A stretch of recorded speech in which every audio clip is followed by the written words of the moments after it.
It was lovely summer weather in the country, and the golden corn, the green oats, and the haystacks piled up in the meadows looked beautiful. The stork walking about on his long red legs chattered in the Egyptian language, which he had learned from his mother.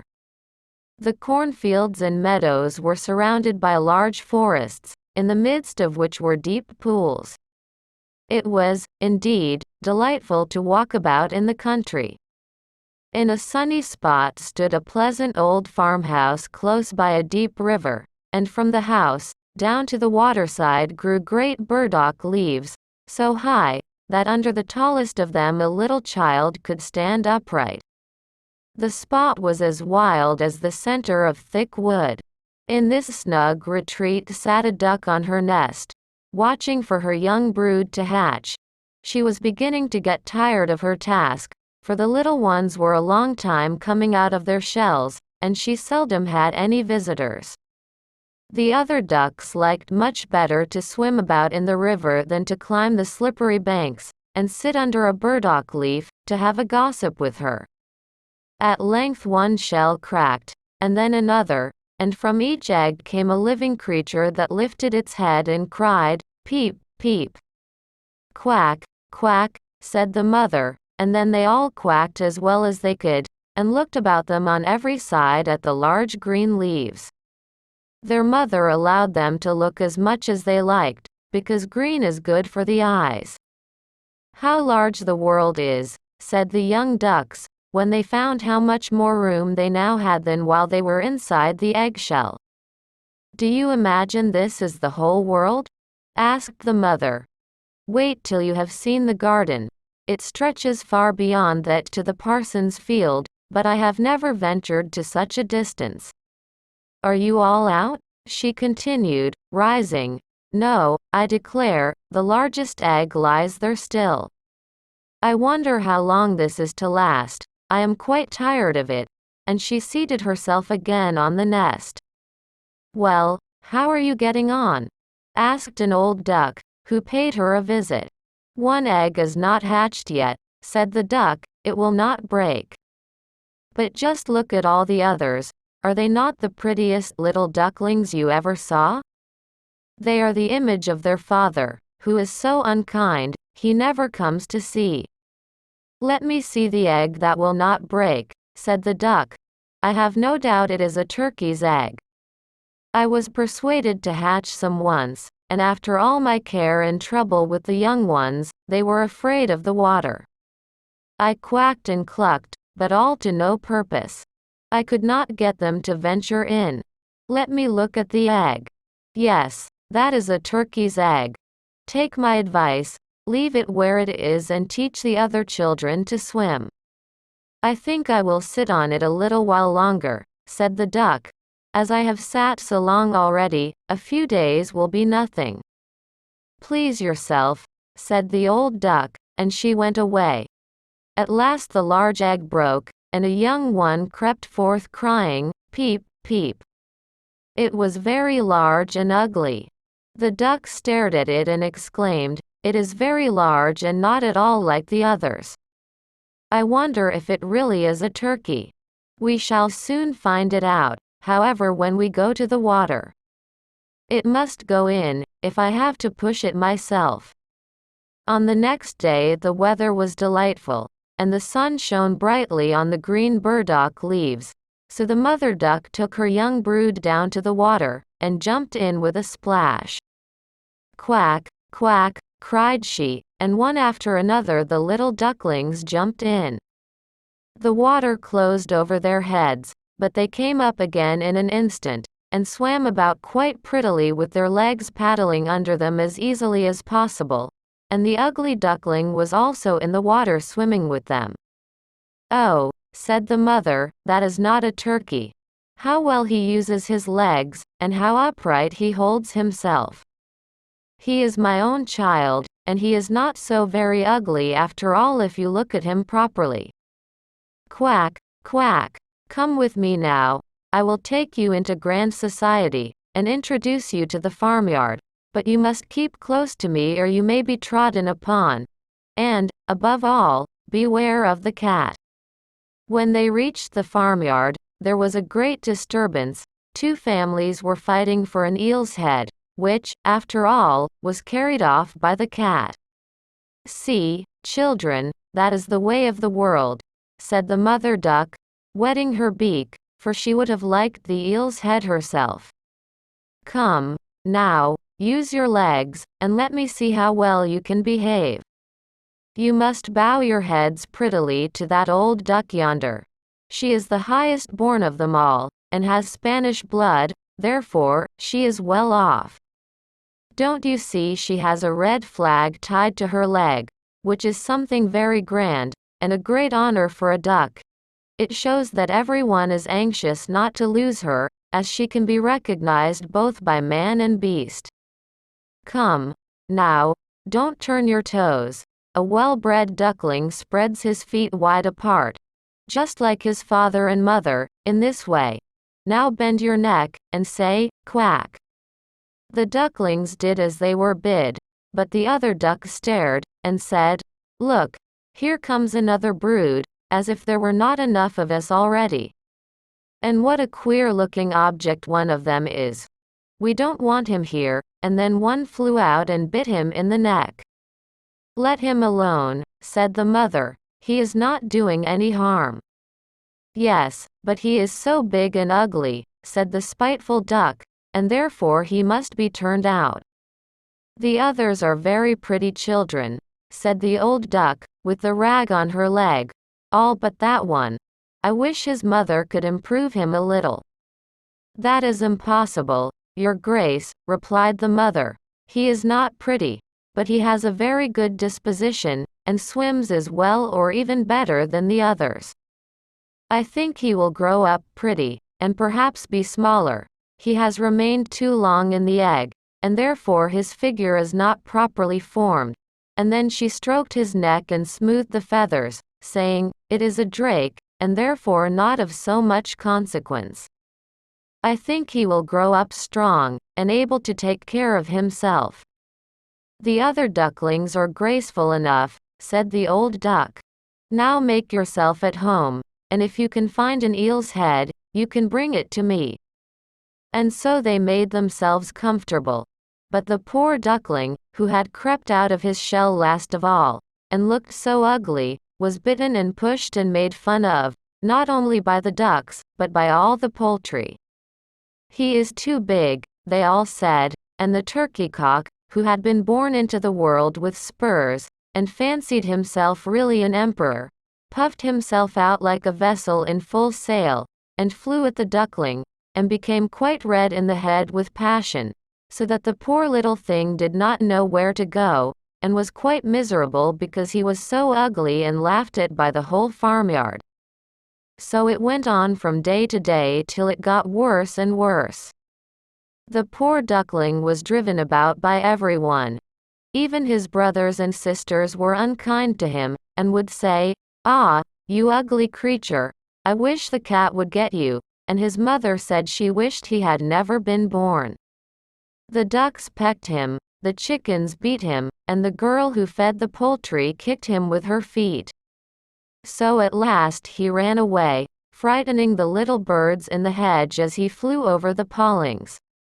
"They are afraid of me because I am ugly," he said. So he closed his eyes, and flew still farther, until he came out on a large moor, inhabited by wild ducks. Here he remained the whole night, feeling very tired and sorrowful. In the morning, when the wild ducks rose in the air, they stared at their new comrade. "What sort of a duck are you?" they all said, coming round him. He bowed to them, and was as polite as he could be, but he did not reply to their question. "You are exceedingly ugly," said the wild ducks, "but that will not matter if you do not want to marry one of our family." Poor thing! He had no thoughts of marriage. All he wanted was permission to lie among the rushes, and drink some of the water on the moor.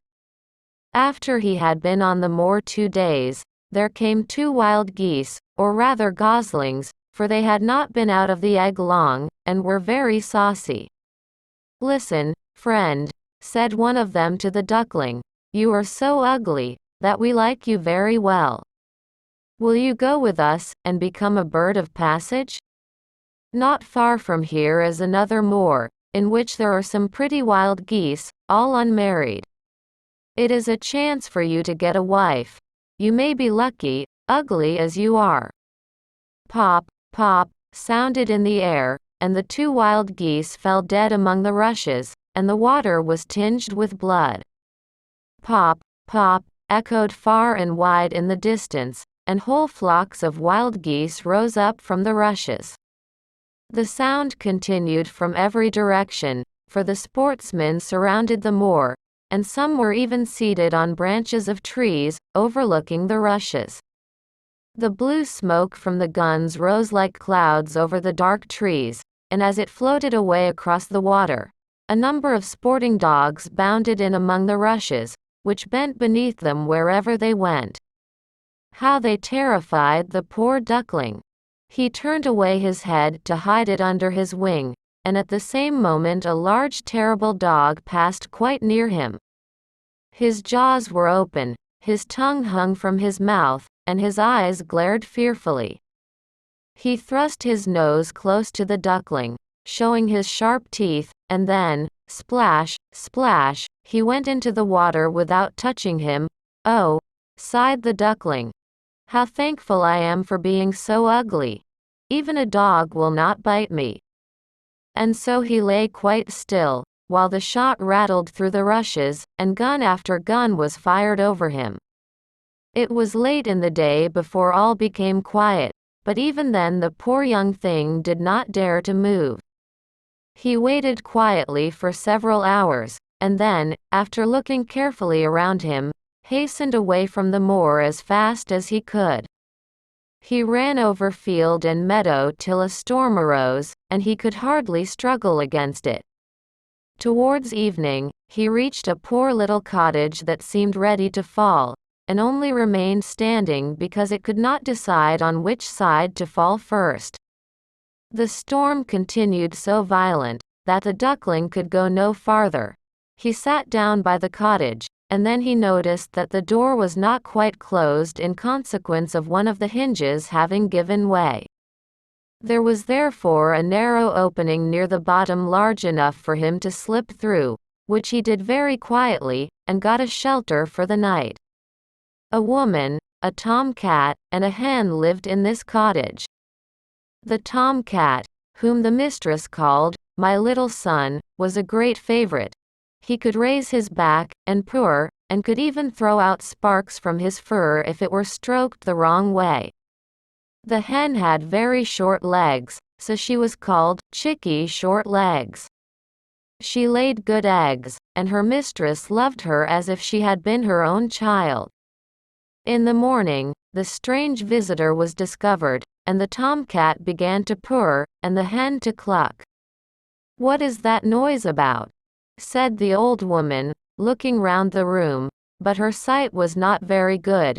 Therefore, when she saw the duckling she thought it must be a fat duck, that had strayed from home. "Oh, what a prize!" she exclaimed. "I hope it is not a drake, for then I shall have some duck's eggs. I must wait and see." So the duckling was allowed to remain on trial for 3 weeks, but there were no eggs. Now the tom-cat was the master of the house, and the hen was mistress, and they always said, "We and the world," for they believed themselves to be half the world, and the better half too. The duckling thought that others might hold a different opinion on the subject, but the hen would not listen to such doubts. "Can you lay eggs?" she asked. "No. Then have the goodness to hold your tongue. Can you raise your back, or purr, or throw out sparks?" said the tom-cat. "No. Then you have no right to express an opinion when sensible people are speaking." So the duckling sat in a corner, feeling very low-spirited, till the sunshine and the fresh air came into the room through the open door, and then he began to feel such a great longing for a swim on the water, that he could not help telling the hen. "What an absurd idea," said the hen. "You have nothing else to do, therefore you have foolish fancies. If you could purr or lay eggs, they would pass away. But it is so delightful to swim about on the water, said the duckling, and so refreshing to feel it close over your head, while you dive down to the bottom. Delightful, indeed, said the hen. Why, you must be crazy. Ask the cat. He is the cleverest animal I know.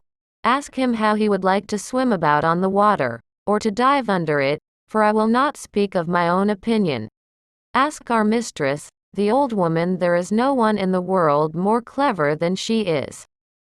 Do you think she would like to swim, or to let the water close over her head?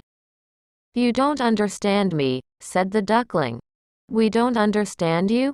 Who can understand you, I wonder? Do you consider yourself more clever than the cat, or the old woman? I will say nothing of myself.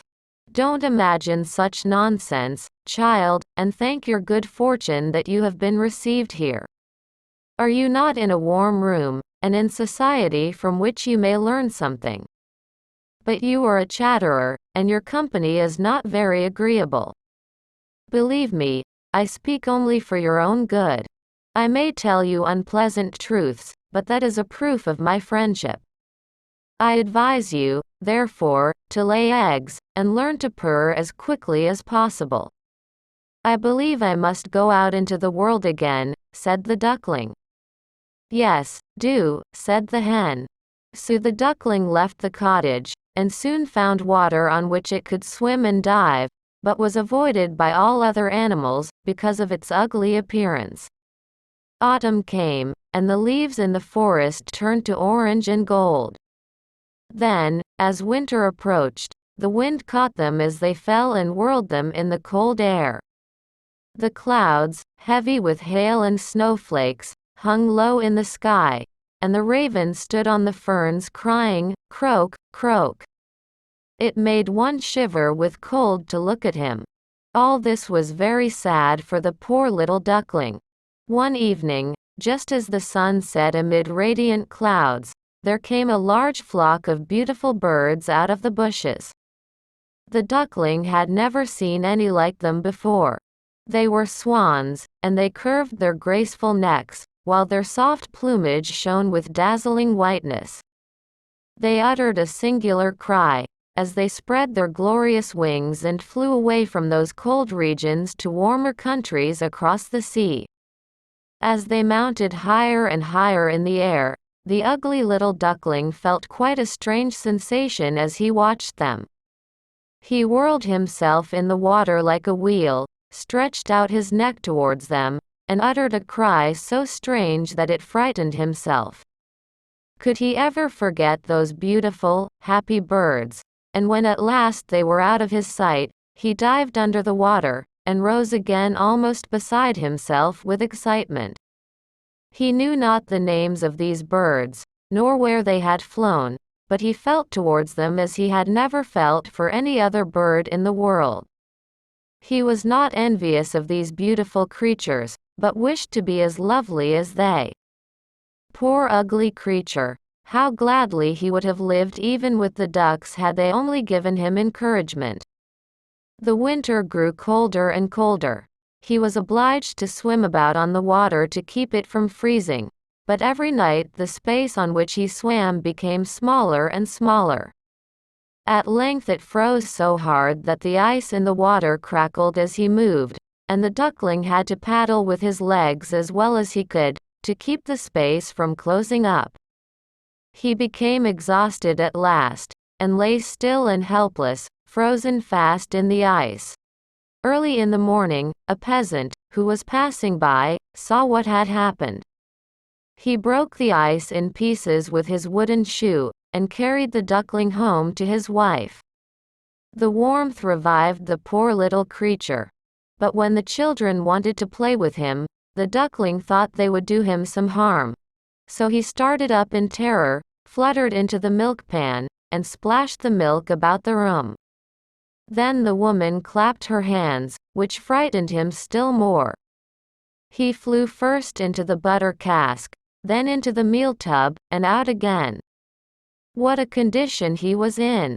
The woman screamed, and struck at him with the tongs. The children laughed and screamed, and tumbled over each other, in their efforts to catch him, but luckily he escaped. The door stood open. The poor creature could just manage to slip out among the bushes, and lie down quite exhausted in the newly fallen snow. It would be very sad, were I to relate all the misery and privations which the poor little duckling endured during the hard winter. But when it had passed, he found himself lying one morning in a moor, amongst the rushes. He felt the warm sun shining, and heard the lark singing, and saw that all around was beautiful spring. Then the young bird felt that his wings were strong, as he flapped them against his sides, and rose high into the air. They bore him onwards, until he found himself in a large garden, before he well knew how it had happened.